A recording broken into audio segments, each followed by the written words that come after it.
since we've had such a great introduction to the Act in Northern Ireland, I won't spend as much time on that as I might have. So I'll focus more on, which is my comfort zone, the Assisted Decision Making Capacity Act for the Republic. But I'll look at the end of my presentation at what are the human rights implications from both of these pieces of legislation, and thinking as well about the... Oh, can you hear me? Am I using the wrong one? This one? That's better. Okay. So I'll touch at the end of my presentation on how I think both acts comply with or perhaps need to be improved in their implementation in terms of the human rights framework.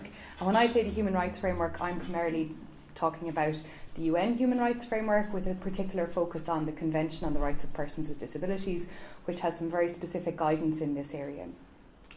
So, I suppose I should give the disclaimer at the beginning that you'll see in my bio I have been involved with a coalition of organisations in the Republic in the process of drafting and negotiating the Assisted Decision Making Capacity Act. So obviously I have some very strong views about things that happened in the development of the legislation, and I've also been involved at the UN with the Committee on the Rights of Persons with Disabilities in the development of their guidance document called General Comment 1, which explains how states need to be changing their laws in respect of this idea of capacity and supporting people to make decisions. So I plan to cover the existing law in Ireland as well as the new law, because similar to Northern Ireland, we have not yet implemented our new legislation. We are in the process of developing codes of practice, which other colleagues can talk more about in the later sessions. And therefore we still operate under unfortunately, the Regulation of Lunacy Ireland Act 1871 and the Word of Court system. So I'll speak a little bit about the transition to the new Act, what it contains and who is responsible for implementation, before reflecting on how it compares to the UN Convention and some lessons or thoughts from those of us who were involved in shaping the development of the Act, before reflecting on how does that compare with the situation in Northern Ireland. So we're still stuck with this legal framework, very, very outdated legal framework from 1871, which establishes the Word of Court framework. So here, this is currently the only legal mechanism for removing the individual's capacity to make a decision. And it's what we call a system of plenary or total guardianship. So once you're made a ward, you lose all rights to make decisions in respect of any matters in your life. It's not possible to limit it. And it is very, very rare for someone to be exited from wardship. I only know of one person who has been able to get out of wardship, and she's part of another project that I work on, which I can talk about later. So once a person is declared to be of unsound mind and incapable of governing themselves or their property, they are made a ward of court by the High Court, and a committee of the ward can be established, which often may be just one person, and that committee basically functions as the individual's guardian.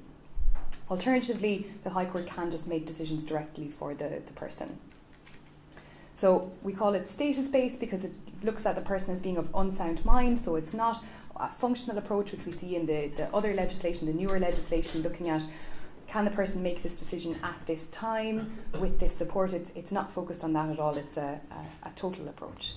So the 2015 legislation is a big shift from this.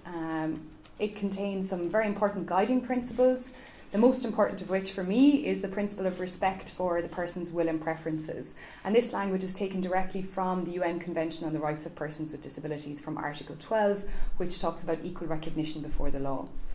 And I'll talk about this a little bit more later, but one of the differences between the two pieces of legislation on the island of Ireland is the way in which best interest is used in the Northern Ireland legislation, and there is no reference to best interest in the legislation in the Republic. There is only respect for the person's will and preferences, and I'll talk about that difference a bit more later.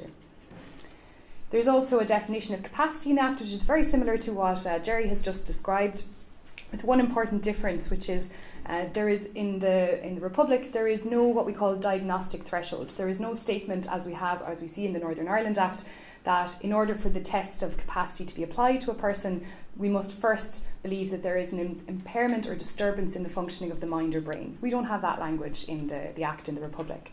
So that means, in theory, that anyone, regardless of any label, diagnosis, disability or otherwise, can be found to lack capacity to make a decision. But I think we all know that the biggest risk factor for someone to be denied their ability to make a decision will be the presence of an impairment or a diagnosis. So the Act in the Republic introduces, again, a tiered approach to decision making with different support options which are quite structured. So the lowest level of support available to the person, the most flexible option where the person is quite confident perhaps in making decisions but just needs a little bit of assistance, is called the Assisted Decision Making Agreement. And in this option, the person will choose the individual that they want to assist them, or multiple individuals that would like assistance from in making decisions. And that could involve, for example, getting information about the decision, having it explained to them in an accessible way, helping the person to weigh up their options, thinking through the consequences of the decision and so on, and communicating the decision to other people. So if you need support or would like support with that, you would be empowered to make one of these kinds of agreements. And at the point of making the agreement, your capacity will not be tested. However, subsequently, if someone wants to challenge the validity of your agreement, they might be able to do so on the basis that you lack capacity at the time that you made such an agreement. The next level of support, although this could be more intrusive, is the co-decision making agreement. So again, the person will choose one or more trusted individuals to help them with making decisions. But here, the co-decision maker is in fact legally involved in making the decision jointly with the person. So this is different from the assistance role, which is only to advise and support. The co-decision maker is actually helping the person to make the decision in a more legally significant way. So again, the person is responsible for making that agreement and registering it with the Office of Decision Support Service, which you'll hear about later from Anya, who's going to present. And then that agreement should apply to any of the areas that the person has decided they would like that assistance with. The decision-making representative then is a more formal structure which can only be appointed through the court. So in that case, a decision-making representative will be appointed where the court determines that the person does not have enough capacity to either use the assistance option or the co-decision-making option, and there is a decision that does need to be made for that person. So they will appoint a representative, and that can be a person in the person's life, so probably a family member or a friend, or in the case that there is no suitable person available to act in this role, the court will appoint someone from a panel which will be set up again by the Decision Support Service that will implement the Act. Similar to the Act in Northern Ireland, we will also have powers of attorney. We will have enduring powers of attorney, which we had already, just like Northern Ireland, but only for financial matters. And so now this Act expands the powers of attorney to healthcare matters as well. And we also have provision for advanced healthcare directives, which are probably quite important for this community. And unlike the Act in Northern Ireland, in the Republic, the Act actually provides more detail about it, sort of puts the advanced directives on a legislative footing rather than just relying on the common law principles. These were intended to apply equally to both physical and mental health decision making or advanced decisions. However, the directives are not going to be legally binding where a person has been detained under the Mental Health Act. So we can question whether they are in fact equally applicable, because in one particular context you will not have the benefit of your directive being legally binding, although again all the advice is that it should be very seriously considered and taken very seriously, and it would only be in exceptional circumstances that a directive should be overruled, even if the person is detained under the Mental Health Act. So you've heard me mention a few times there the Decision Support Service. So this is a new office, which the director of the office will be presenting later, so she'll say more about it as part of the Mental Health Commission. But it has a broad remit covering all areas under the Act. So this service will be responsible for registering the agreements that people will create with their supporters, for supervising supporters. So again, there's reporting requirements under the Act for certain roles which require annual reports to the Decision Support Service. If anyone has a concern about a supporter or someone appointed under the Act that they perhaps are not behaving in a way that is consistent with the person's will and preferences, perhaps they're engaging in behaviour that might even be controlling or abusive, then this would be the first point of call for complaints, and there is the ability to commence investigations from the Decision Support Service, as well as I mentioned, the codes of practice which are currently being developed.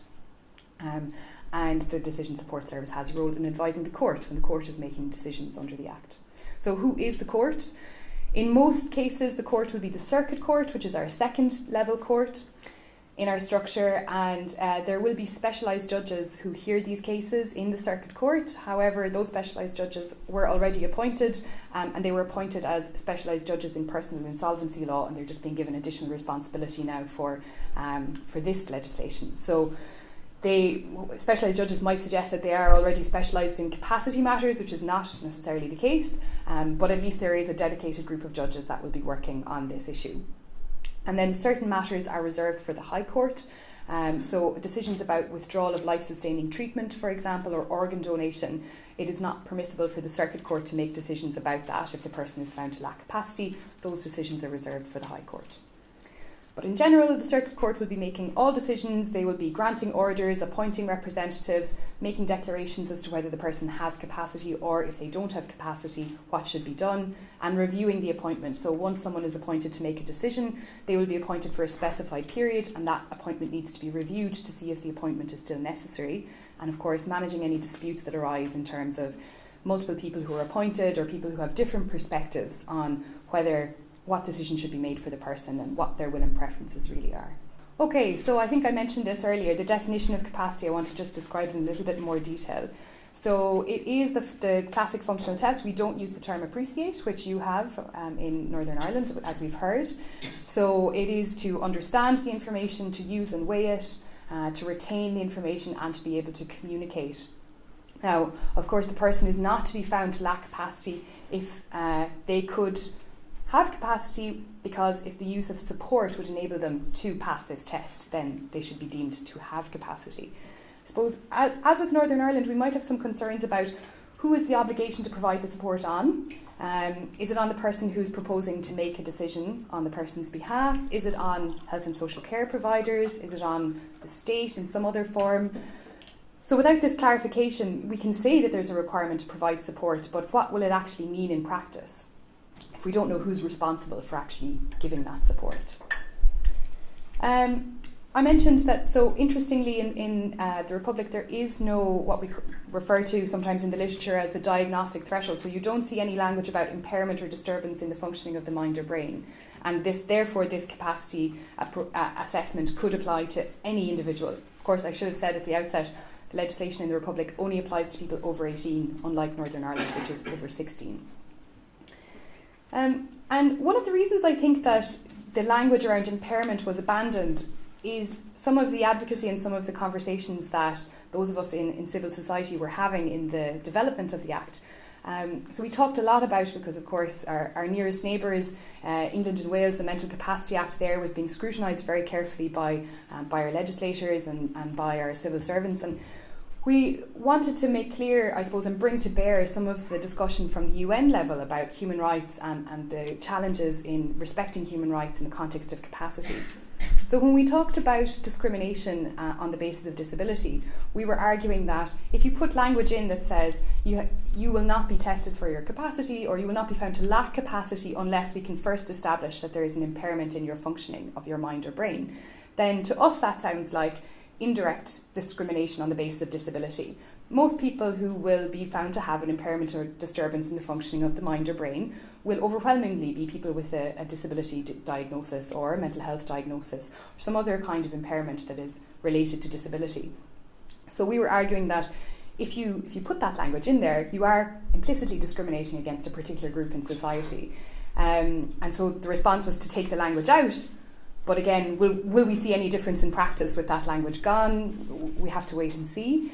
And I suppose we would still have some concerns from a human rights perspective about using this approach to remove the legal right for someone to make a decision. So we can all think about decisions that we've made in our lives that perhaps we haven't fully understood.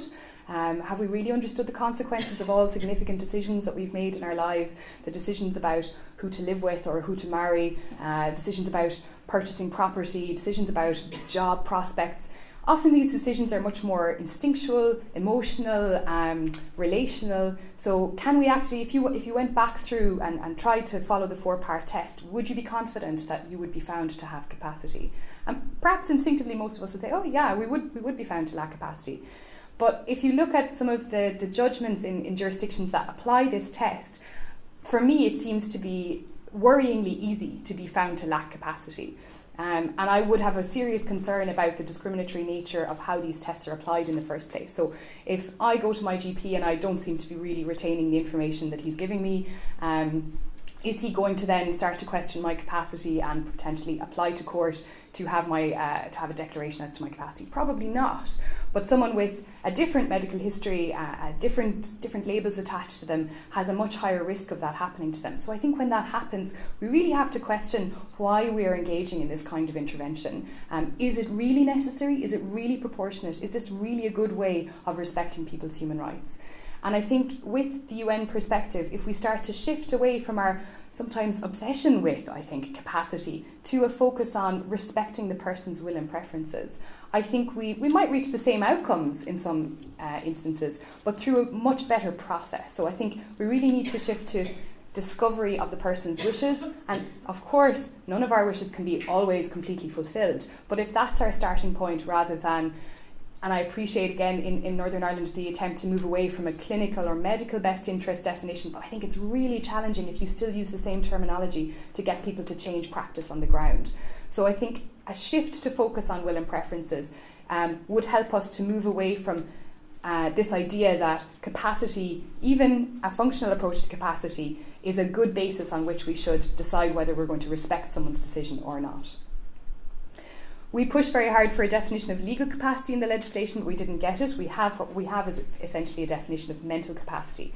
So if you look at the human rights literature, it's very focused on legal capacity, so the ability to have rights and to exercise those rights. And of course, mental capacity has been, I suppose, the trigger for whether we allow people to exercise their rights or not historically.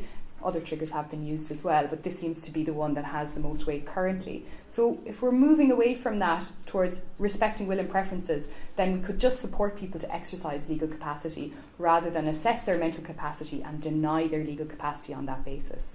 So unfortunately, we don't have those kinds of definitions in the 2015 Act. But what do we have instead? We have the guiding principles, and some of these are very similar to what you've heard in Northern Ireland as well. So there is a presumption of mental capacity. So again, in interacting with a person, we should always assume that the person does have the capacity to make decisions until the contrary is proven. And I think it's very important to remember in the Republic context that it's really only the court that is empowered to declare the person to lack capacity. So I can't just decide, even no matter what sort of diagnostic tests I've done and how many people I've spoken to and how long I've spent with you trying to understand your capacity, it's not in my power to determine that you lack capacity and I can now intervene potentially against your wishes. That can only be done where the court has authorised it. So it's a much more formal system in that sense than what's proposed in Northern Ireland. There is, of course, similar statements around the person must not be found to lack capacity unless the information has been made available to them in a manner that's accessible.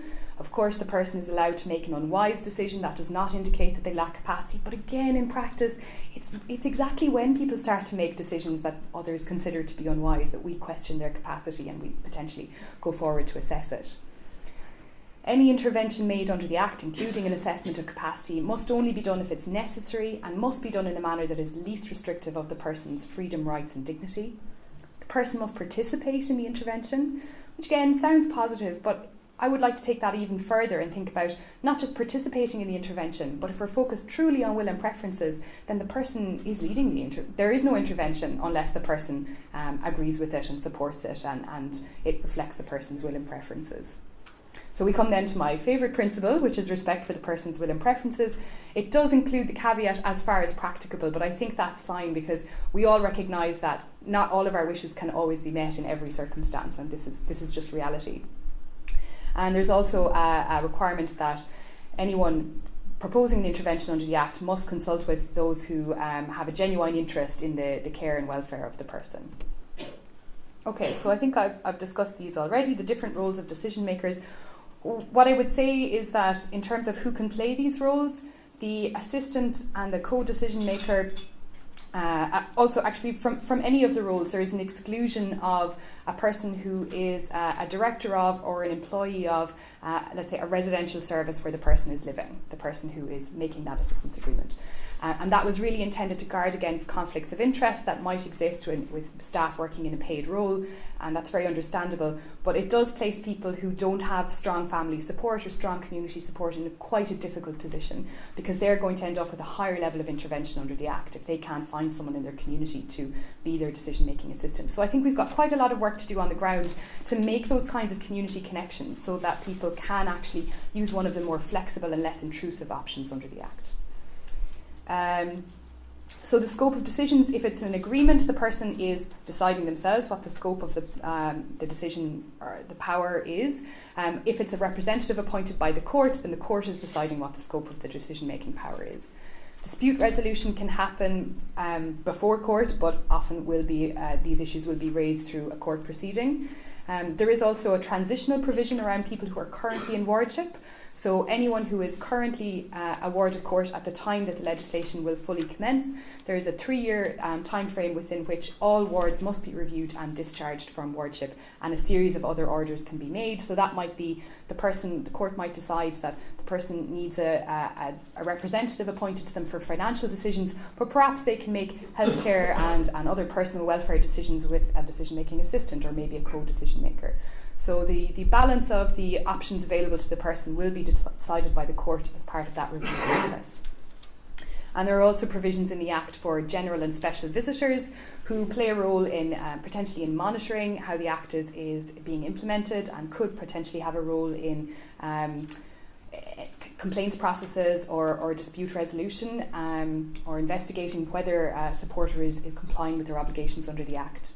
And there is legal aid available for people who are brought to court under the Act to have their capacity decided upon, as well as the option of court friends, which is more a non-legal sort of advocacy role to support a person through the court process.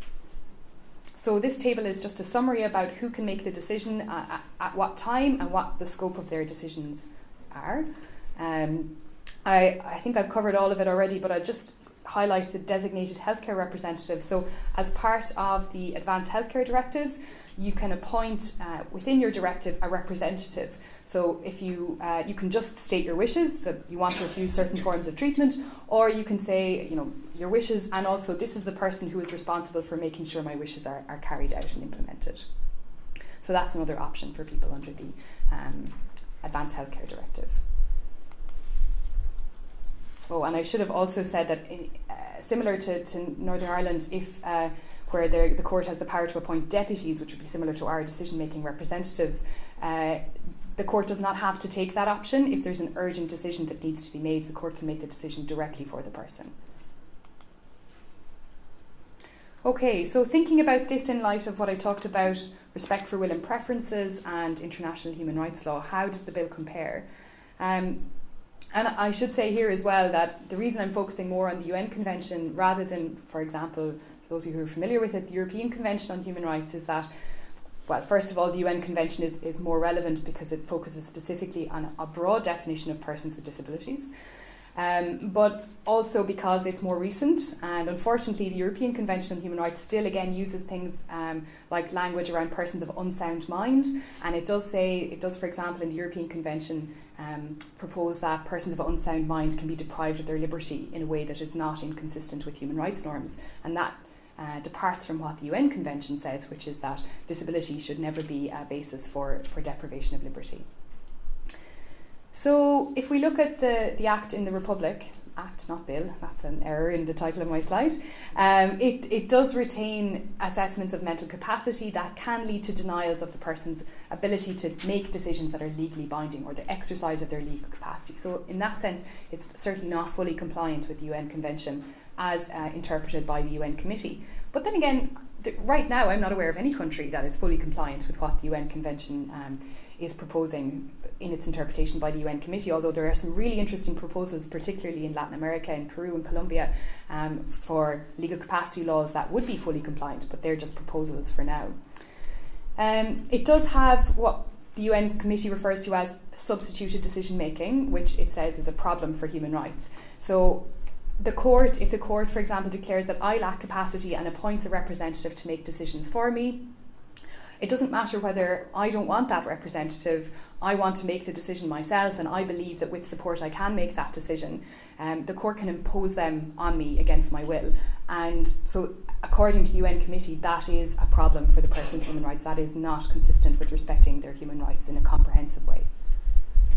So even though they're appointed to me and I don't agree with them, their role is not to make decisions based on best interest, but rather to attempt to discover and respect, as far as practicable, my will and preferences. So that's something, that's a bit better. But I suppose we still have a concern that, it's a very serious thing to take away that autonomy and independence from the person to make their own decision. And again, I would have concerns that would be applied in a discriminatory way that would particularly affect people with disabilities. I mentioned already that if you don't have family and friends who can act in one of these support roles for you, that you have a risk under the Act in the Republic of being placed under a higher level of intervention. So that's a concern, that there's nothing in the Act for people who don't have natural support in their lives. I talked about how great it is that we've moved away from a discussion of best interest, but there are certain places in the Act where we still see reference to interests. So we have to carefully monitor how that's going to be implemented to ensure that there isn't a return to a different way of doing things that might be more paternalistic or controlling. And the Act doesn't change all laws. So in the UN Convention we talk about ensuring respect of the person's legal capacity in all areas of life. So it's not just health and social care and financial decisions, it's everything.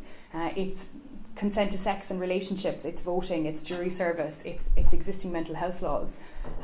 So this Act does not change all of those, although we have subsequently changed our laws on consent to sex, but not enough in my view. And there are proposals to change again provisions around voting and jury service to ensure that there's no discriminatory denials of capacity there.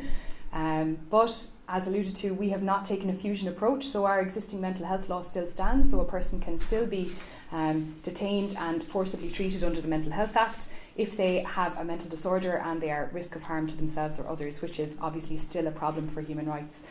That in that context we are not fully respecting people's right to autonomously make decisions about their mental health treatment.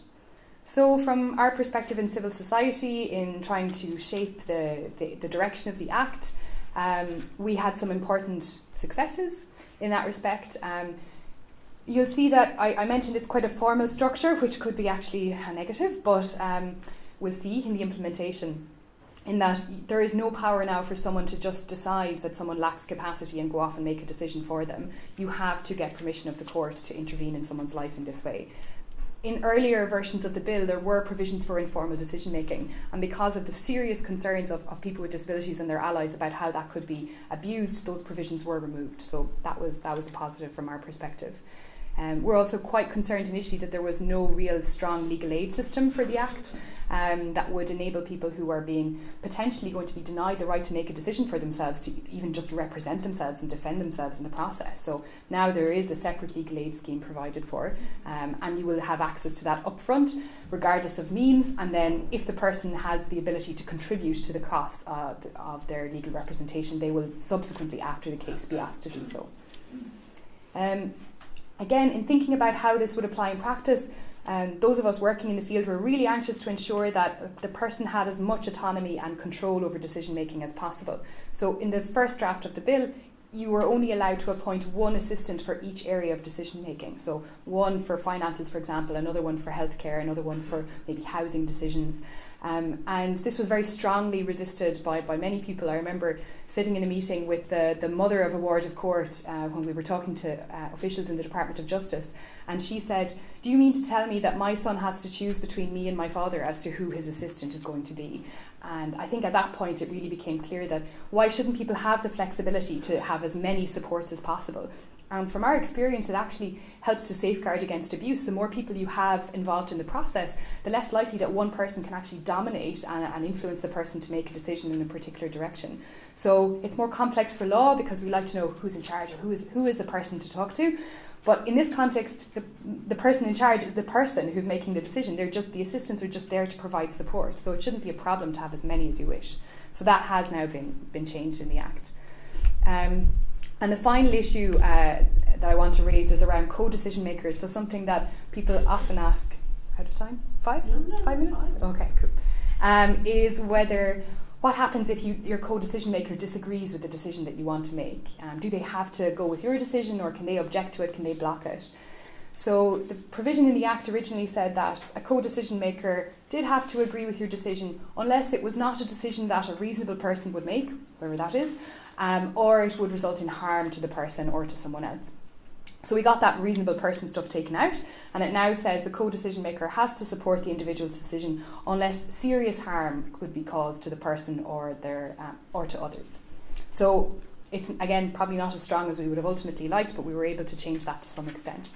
Some of the losses from our perspective, or the challenges, I think for me, this tying everything into mental capacity is a challenge. So the idea that you can only have support if you think your mental capacity is at risk, or you believe that your capacity, the language of the Act is that you believe your capacity is in question or shortly may be in question, which is maybe confusing in itself, but also why should you? Why can't any of us just have the support or choose the support that we want and formalise that if we wish to formalise it in the form of an assistance agreement? Why does it have to be related to capacity?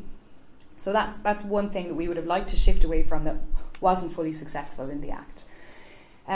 Obviously, we have a significant problem with advance directives, because if it's automatically not legally binding when the person is detained under the Mental Health Act, and that's actually the time that people most want their directive to be in force. So it's a real challenge to have that whole area just blocked off to people. And I suppose I had a concern when the Decision Support Service was being established that by placing it in the Mental Health Commission there might be some confusion about its scope and remit, so that people would think, oh, that must be for mental health stuff, and it's not applicable to me. So I think that's a real challenge for Anya in her role now, to ensure that people know that it has this broad remit and focus despite its location in the Mental Health Commission.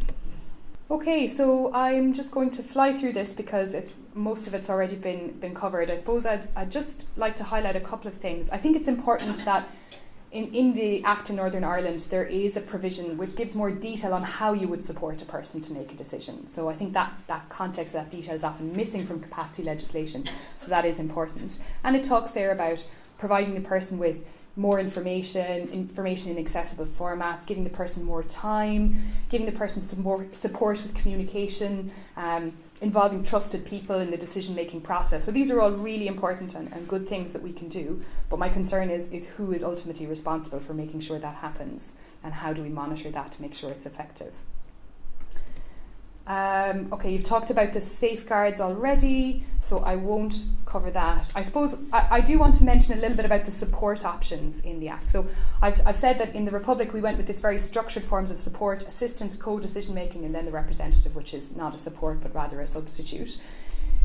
Here there isn't that the structured approach in Northern Ireland is more around the nature of the decision rather than the kind of support that the person might use. But there are some structured supports that deserve further mention. So one is the appointment of an independent mental capacity advocate, and this is also an option that's used in the Mental Capacity Act in England and Wales.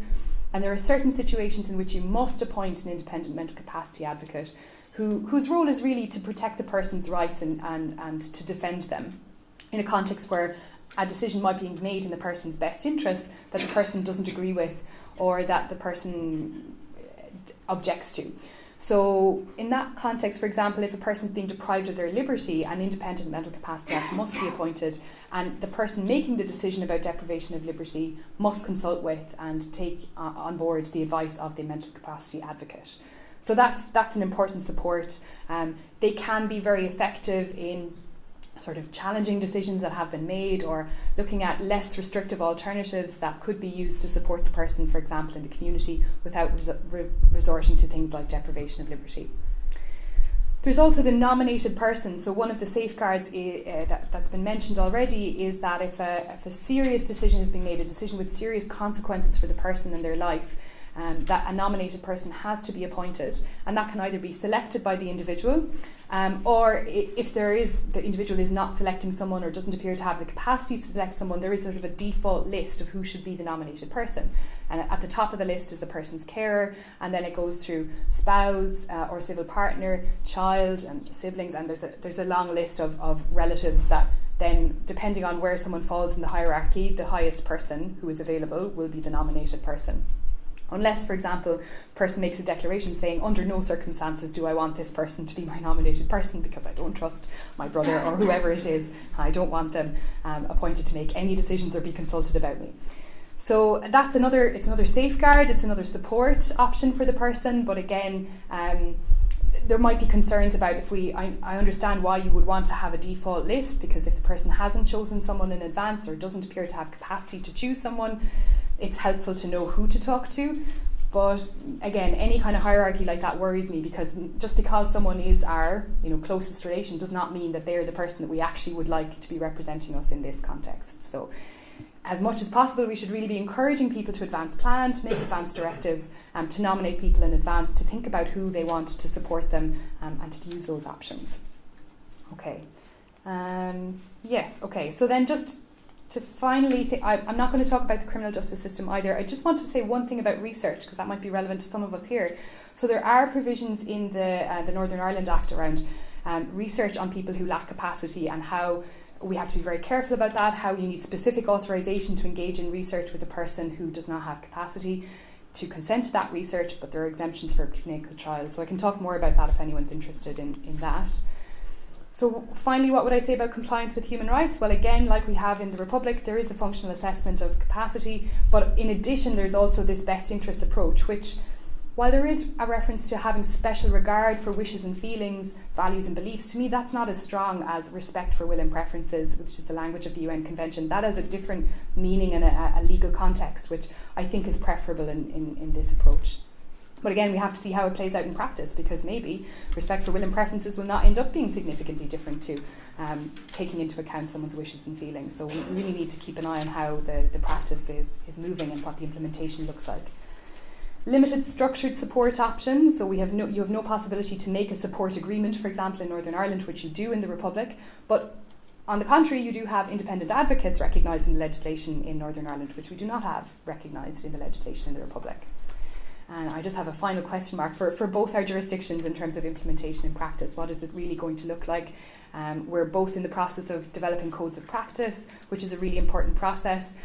I would also think it would be very important to be able to have some research and oversight of court decision making in these areas. I know it's very sensitive, but for example, the Childcare Law Reporting Project in the Republic has done incredible work, very sensitive work, in understanding how these kinds of decisions are made. And I think it would be amazing to have a similar project on capacity, because then we would really have a better sense of how, is there consistency in how this is being interpreted, and what does that mean for people on the ground.